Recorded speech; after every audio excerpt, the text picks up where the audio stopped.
Mightyreacts, back with the reacts.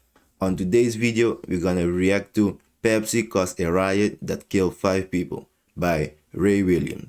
So enough for the talking, let's react! You remember that time Pepsi caused a riot in the Philippines that unalived 5 people? Because I do. I don't remember that. Now the story starts with this woman. Her name's Marilee. And Marilee's 23 when this all starts, living in the Philippines, and she is struggling. Like she lives in a wooden shack by the train tracks with her husband and 4 kids, and all she wants is a better life for her family. And one day in 1992, that better life is suddenly within reach. Because Pepsi, the soda company, has started this contest where one person in the Philippines will have the opportunity to win 1 million pesos, which is a life-changing amount of money in the Philippines during this time. Now the contest is called Number Fever, and you buy a Pepsi and you hope that the winning number is under the bottle cap. And so they run these commercials all over the Yes, that's how they gonna win all the money. So everybody could go crazy and buy all of the Pepsi and hope to get the number. And they are there laughing. Yes, we are getting this. Everybody's buying the Pepsi and we're getting all of the money. So yeah, it's a great tactic. Country to get the word out so that everyone there will start buying Pepsi. And it works. They do start buying it. In fact, the company's sales skyrocket by almost 40%. That's a good So they're marketing. making tons of money off this. Now, Marilee, like I said, she's going through hard times. She's unemployed. Her family's money is running real low. Regardless, they decide that this contest is worth it. And her husband spends the last of their money on some Pepsis, hoping that they win the 1 million pesos. And so finally... Would y'all take this risk? Tell you the truth, I wouldn't take this risk because you never know if you might win it or get it. So that's a big risk to take. The big day comes. They're going to announce the winning number on the news, and 70% of the country is watching. And so they announce it. 3, 4, and 9. And Marilee's husband looks through the bottle caps to see if they have the winning number, 349, and kaboom, they do.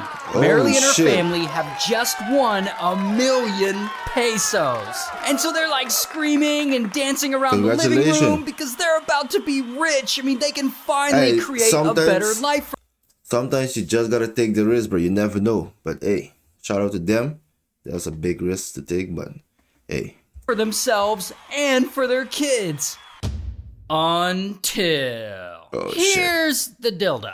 Pepsi really screwed up because 349 was not supposed to be the winning number. In a contest like this, they only print like 1 or 2 winning bottle caps at the bottle cap factory or wherever. That way you don't end up with thousands of winners. But Pepsi accidentally chose the wrong number, 349. You want to know how many bottle caps were printed with the number 349 on them? Oh, shit. Hundreds of thousands. Damn. So there are hundreds of thousands of winning bottle caps in circulation. And this is when shit gets crazy. Because about 486,000 people in the Philippines now all think that they've won 1 million pesos. And if Pepsi had to pay all those people out, that would be about 486 billion pesos, or about 19 billion US dollars. Damn. Which, in 1992, I don't think Pepsi had $19 billion to give out.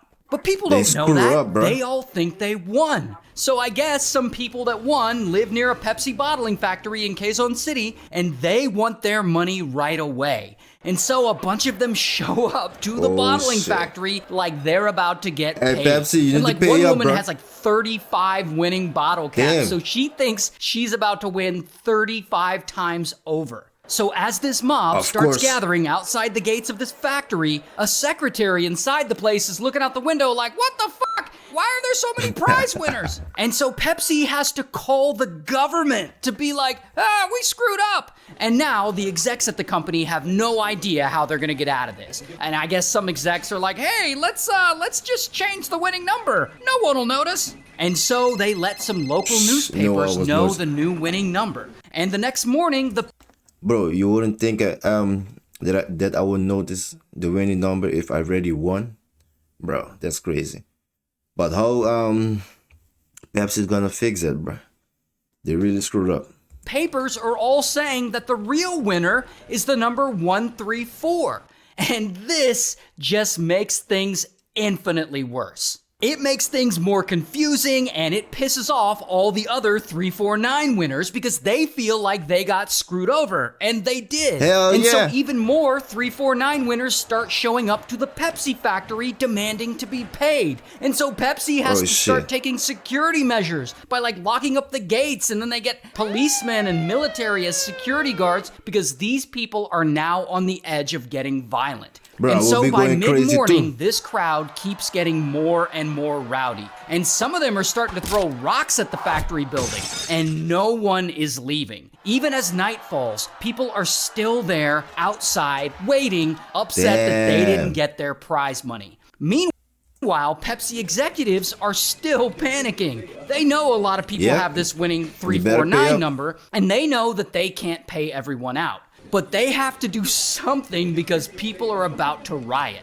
So at 3 a.m. that morning, Pepsi comes up with another plan to fix this mess. They estimate that at the very most, there are only a few thousand winning bottle caps. And so they announce that yes, they screwed up, but that they'll give everyone with the winning number 500 pesos as a gesture of goodwill. And really, bro? You think I'm gonna take that, bro? Bro, they already said the winning number will get 1 million pesos. And then for they to screw up and then give each winner 500 pesos. That's crazy, bro. I will be going more crazier than that. a lot of people are like, all right. And so thousands of people start taking them up on this 500 pesos offer, and over the next 2 days, Pepsi pays out over 12.5 million pesos. But then they screw up again. They decide to stop honoring some of the 349 winning bottle caps, saying that some of them just aren't valid. And this pisses people off even more. And by this point, people are in the streets, like protesting. And here you can see their signs that say boycott Pepsi. And here you can see the number 349 on the banner. And if all that isn't crazy enough, this is when another company steps in. Coca-Cola.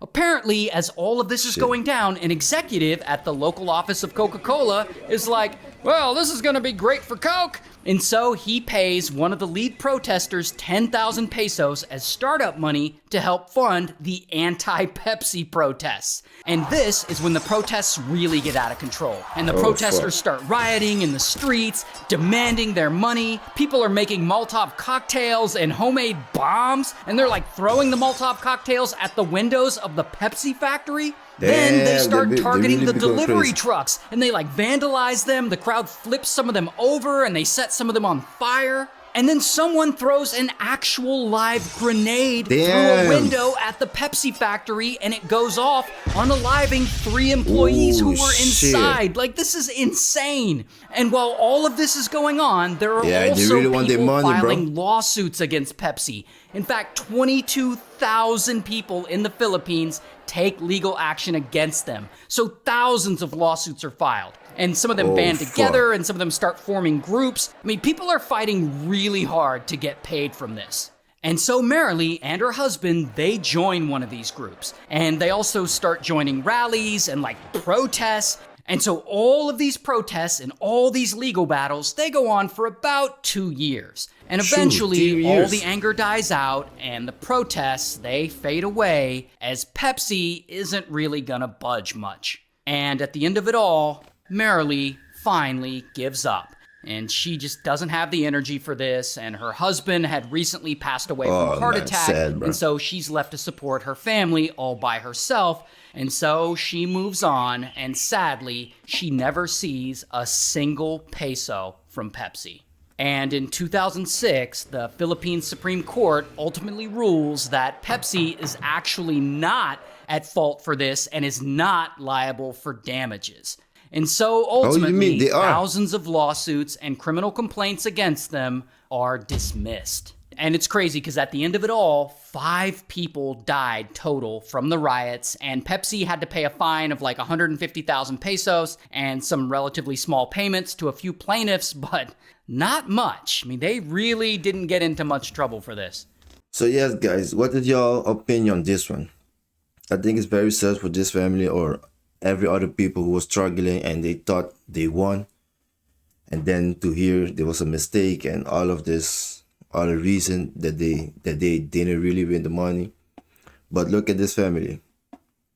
The man gave all his money, the rest of the money, to win this challenge, and boom, they thought they won, and then to hear they didn't really win because the Pepsi made a mistake, and now the husband is dead, and now the wife have to take care of the children alone and without getting any single money of this challenge, of this prize.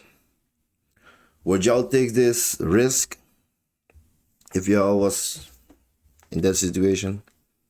Let me know in the comments. If you enjoyed this video, like and subscribe. See you guys on the next reaction. Peace.